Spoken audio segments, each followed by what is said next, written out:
et c'est parti pour une autre vidéo théorique.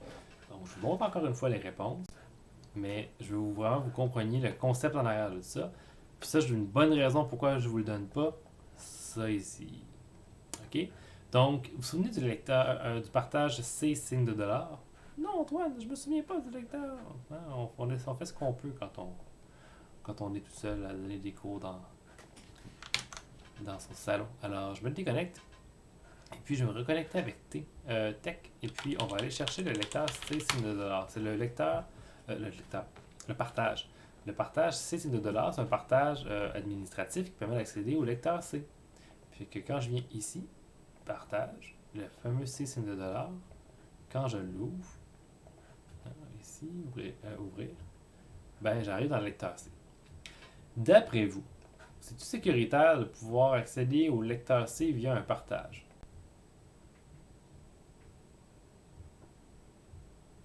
Non. Ben non. C'est vraiment pas sécuritaire. Donc, ça implique en gros que le lab qui était ici, avec une fameuse clé de registre encore, Local Account Token Filter Policy. Je vous mettrai aussi la même clé de registre sur Léa si vous voulez l'essayer. Là. Ça permettait de connecter le lecteur C à une lettre. Ouais. Pour vrai, des fois, c'est une bonne idée. Quand tu fais des tests, c'est super le fun. Tu connectes le lecteur C à ton partage, tu as accès à tout l'ordinateur, tu te connectes en tant qu'admin, puis let's go, tu peux aller jouer dedans. L'affaire, c'est que c'est vraiment pas très très sécuritaire. Puis c'est comme la racine, tu sais. Si un hacker il arrive à la racine de ton ordinateur, il peut tout voir. Si tu fais un partage qui se connecte seulement au dossier EBA, il ne peut pas remonter plus haut. Il est comme coincé dans ton partage, il est comme un plafond de verre qu'il ne peut pas dépasser.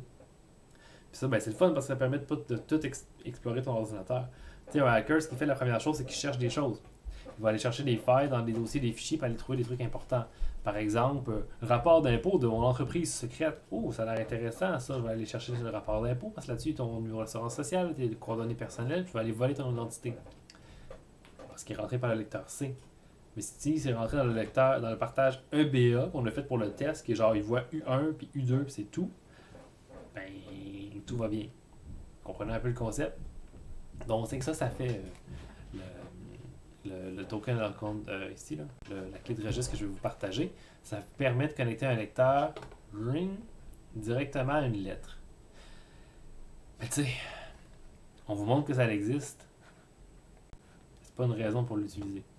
C'est bon? Donc voilà. Ça fait, hey, c'est la fin des partages. Prochain vidéo, ça va être PowerShell.